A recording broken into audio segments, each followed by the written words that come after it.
Jadi kalau reksadana pasar uang atau RDPU itu dalam kebijakan di manajer investasinya nggak semua 100% itu produk pasar uang, tapi juga di-mix dengan obligasi atau obligasi korporasi atau SBN atau sukuk yang itu nilai yang jatuh temponya di bawah 1 tahun. Jadi sebenarnya kuncinya adalah produknya di bawah 1 tahun.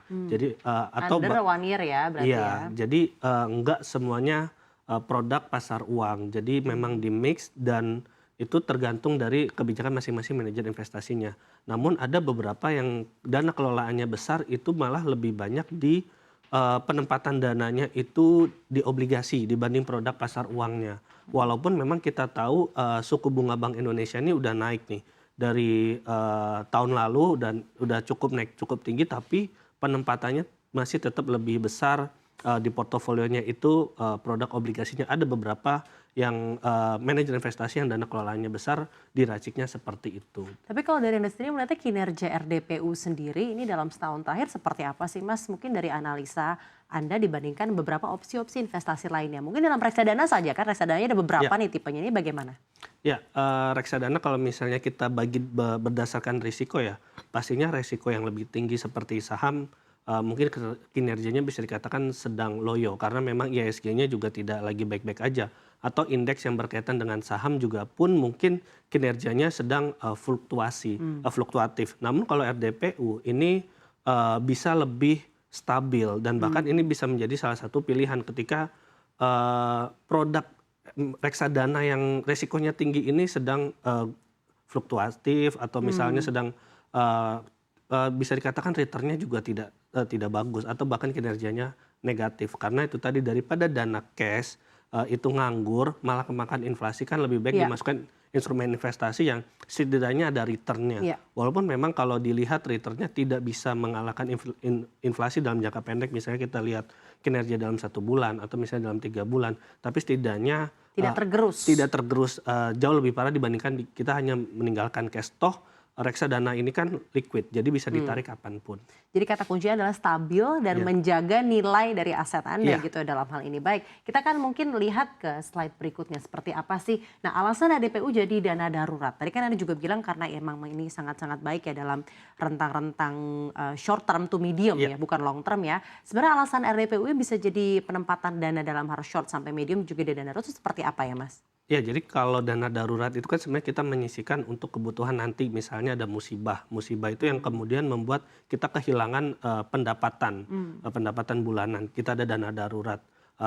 Idealnya itu 3 sampai 6 bulan dari total pendapatan atau total pengeluaran kita dalam bulanan. Ya, Nah, namun kalau misalnya kita tabung aja di rekening bank, sayang. ya itu kan sayang. Jadi mungkin lebih baik di RDPU karena apa? Karena risikonya rendah. Risikonya rendah, kemudian liquid. Itu yang sebenarnya menjadi salah satu kuncinya.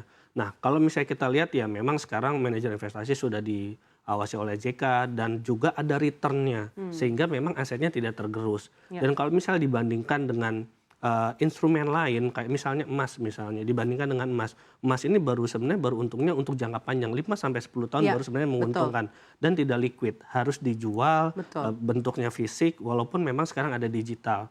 Namun kalau misalnya dibandingkan dengan SBN misalnya, SBN juga sebenarnya lebih menguntungkan secara returnnya 6% sekarang SBN udah sepanjang 2023 ini pemerintah ngeluarin SBN itu 6% rate-nya. Tapi kan tidak bisa kemudian dijual dalam jangka pendek alias tidak liquid.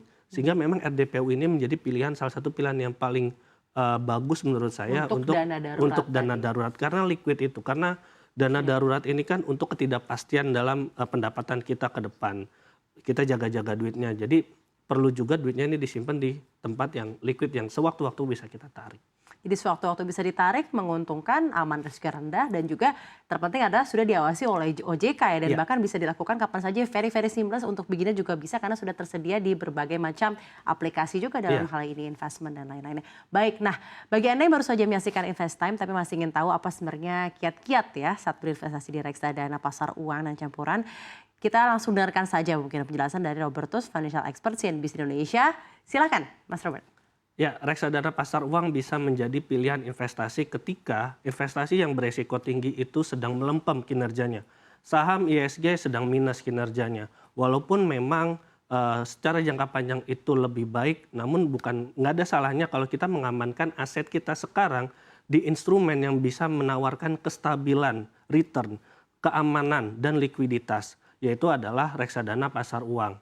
Toh bagi kita seorang individu itu sangat baik karena memang bisa menjadi pilihan terbaik untuk tempat kita memarkir duit demi atau dengan tujuan dana darurat ke depan. Jadi nggak ada salahnya kita coba untuk pemula terutama mungkin bisa menjadi salah satu pilihan untuk memulai investasi pertama kali di reksadana, pilihlah reksadana pasar uang.